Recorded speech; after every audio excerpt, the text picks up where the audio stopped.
Hey there folks, welcome to Spectrum Pulse. We talk about music, movies, art, and culture.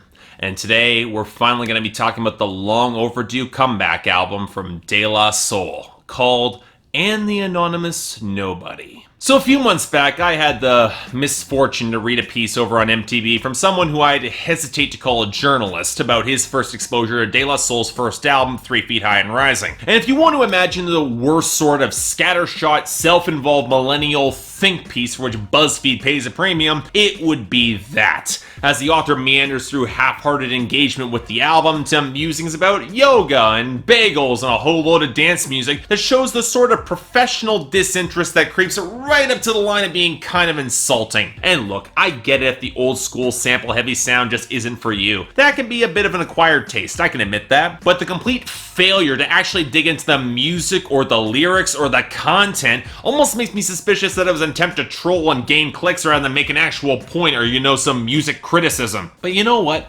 It also served as a stark reminder that I myself really hadn't delved into De La Soul and given them their full due. So in preparation for this review and an album funded on Kickstarter, their first full project in 12 years, I went back through their entire back catalog and wow, I'm glad I did. They're so naturally clever and insightful without being incredibly showy about it. Featuring some great grooves and some killer sampling choices, I can definitely see why De La Soul are held up as legends in hip-hop. And I'd argue that their material has certainly aged better than some of their contemporaries. Sure, there were a couple goofy elements that could be read as missteps, but De La Soul were comfortable that their audience was smart enough to get the subtext behind the comical flourishes, like the album-spanning middle finger to Vanilla Ice that was De La Soul is Dead, or how measured their retort to gangster rap was on Stakes is High, or how goddamn fantastic Balloon Mind State was, probably standing as my favorite of their classic albums. Now, I will say around the turn of the millennium that De La Soul did hit some diminishing returns, mostly courtesy to overloaded guest star lists and a seeming dilution of their tighter thematic focus. But even with that, I did like the aborted Artificial Intelligence trilogy to the point where I would love to see it eventually concluded at some point in the future. And yet,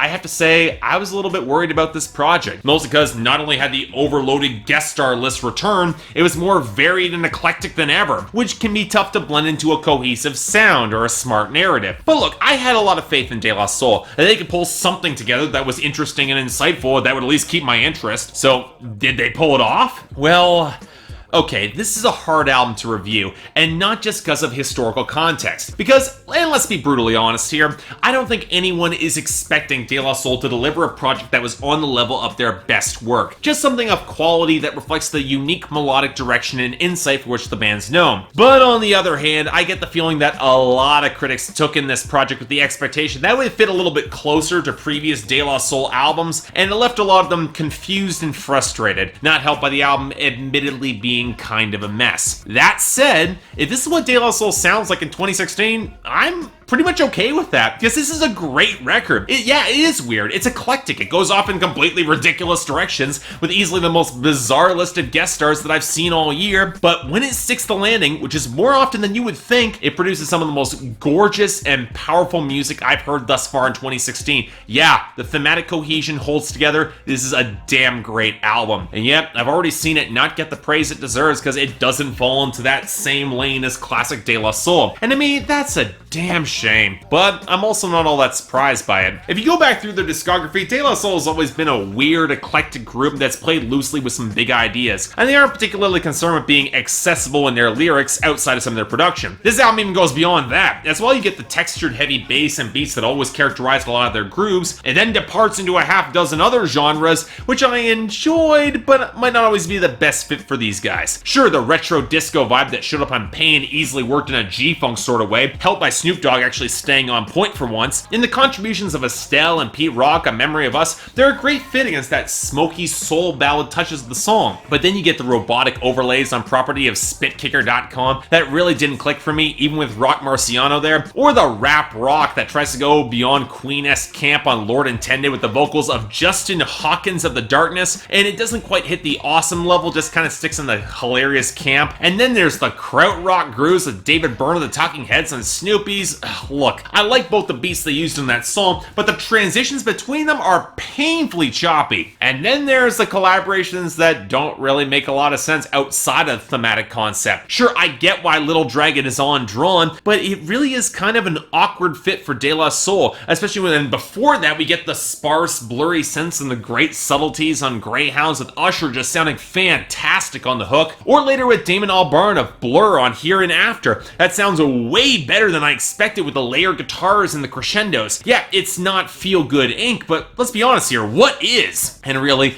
with so many odd digressions, you get the impression that De La Soul wasn't really expecting the Kickstarter that fueled this project to get as much money as it did, and thus they had to find a way to spend all of it. So why not pull up seemingly random connections for an album that instrumentally feels all over the place? Cause look, I can see a lot of hip-hop purists listening to this and finding it kind of scattershot or lacking instrumental cohesion, which, yeah, is completely true. And I don't think there'd be as many doubts in it if more of the experiments had actually worked all the way through, or if there'd actually been more spots where De La Soul was rapping and didn't cede credence to their guest stars. Now, if I had that huge of a budget, I'd probably use it for more sampling clearances, because while there's a good James Brown sample on this album, it's got a lot more arranged instrumentation. And again, that can be a bit of a weird fit for our rappers to flow against, especially when some of these beats don't really have the same texture or grit as the past. And even though I like a lot of the wordplay, De La Soul might use some weird rhyme patterns and occasionally drop the rhyme scheme entirely, but they're still on point as potent rappers with a lot to say. There are a couple songs that you'd wish the production had as much groove as they did, but really, if you're listening to a De La Soul project nowadays, you'll want to talk about the content and that enigmatic title it's got. And at first, it might seem a little bit straightforward with Jill Scott's gorgeous introduction, finding and loving from your lowest point, not when it's easy. And while you could think it's referencing a woman, because there's women referenced all over this album, you can easily draw the metaphor that the women are representative of hip-hop itself. And sure, that is not a new concept, but De La Soul seems prepared to explore it throughout the entire album, especially considering how much blood, sweat, and tears that the trio has put into their relationship with this genre that in recent years hasn't actually given back as much. Hell, that's why there's the song Pain very early on in the album. Not bitterness at being left behind, but a lingering ache that they need to find a way to handle through song after song. And as such, this isn't an album that I would take literally at all. We're operating in some very high concept territory, from the increased mechanization of the bragging on property of spitkicker.com to the reminiscence of an old musical flame that they'd like to rekindle played out beautifully on Memory of Us. Or, to put it another way,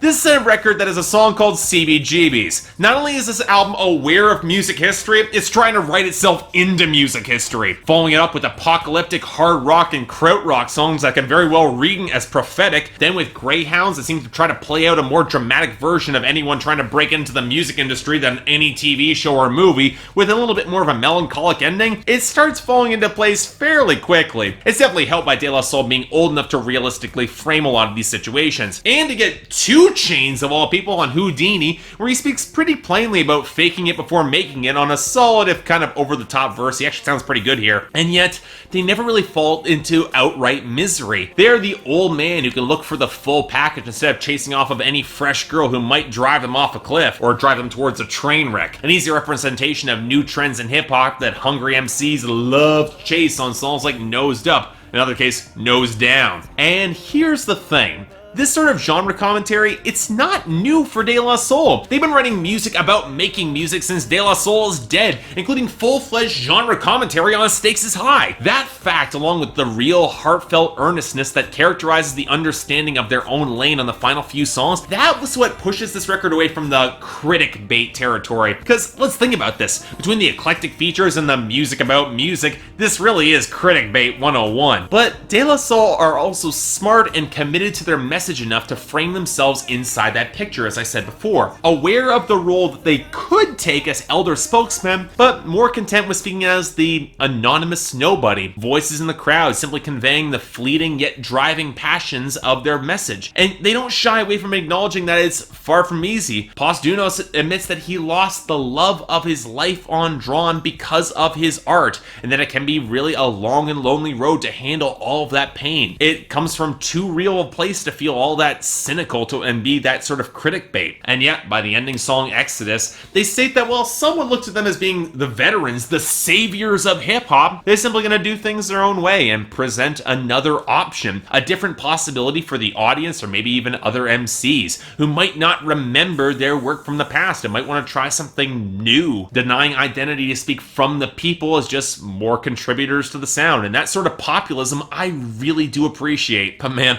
I can go on about this album for another hour, but that's how fascinating it is for me. But let me wrap this up and say that if you're looking for more of a conventional De La Soul album, I completely would understand your disappointment with this, considering how scattershot, overloaded with guest stars, and flat out weird and the anonymous nobody is. But I'd also say you're looking for convention in one of the more experimental and cerebral hip-hop groups that really doesn't get enough credit for that, making a comeback that was long overdue. And really, thematically, this does stick the landing, and there's enough great songs so that I'd be willing to cheerlead for that regardless. And for me, I'm thinking a solid 8 out of 10 and a high recommendation. I can't promise you'd like this, especially if you prefer more straightforward hip-hop sounds like what was given on De La Soul's early albums, but for the thematic cohesion and the power and the anonymous nobody, it really is something special. Definitely check this out, folks. If you give it the time, you give it the effort, you really dig into what it's trying to say, it is so worth it. Definitely check it out. So yeah, thanks a lot for watching. If you'd like to like and subscribe, I'd be more than grateful.